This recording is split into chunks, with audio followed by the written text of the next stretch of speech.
کس نے شہید کیا حضرت عمر کو؟ ابو لولو فیروز، ایک ایرانی غلام تھا حضرت مغیرہ کا رضی اللہ تعالی عنہ، اس نے آ کر حضرت عمر سے شکایت کی کہ حضرت مغیرہ جو ہیں ان سے مکاتبت میں کر رہا ہوں، وہ مجھ سے بہت زیادہ پیسے مانگ رہے ہیں۔ مکاتبت یہ تھی کہ غلام طے کر لیتا تھا کہ میں کمائی کر کے تمہیں اتنے پیسے دے دوں گا تو مجھے تم آزاد کر دینا، مکاتبت کہلاتا تھا، تو وہ اتنے پیسے مانگ رہے ہیں۔ حضرت عمر نے پوچھا کہ تم کیا کیا کام جانتے ہو؟ اس نے گنوایا میں یہ بھی جانتا ہوں، یہ بھی جانتا ہوں، یہ بھی جانتا ہوں، میں ترخان بھی ہوں، میں فلاں بھی ہوں، میں چکیے بھی بناتا ہوں، میں یہ بھی کرتا ہوں۔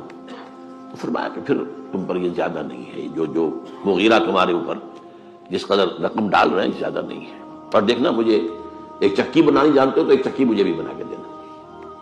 کہا آپ کو تو میں وہ چکی بنا کے دوں گا جو ساری دنیا یاد کرے گی۔ دھمکی دے گیا۔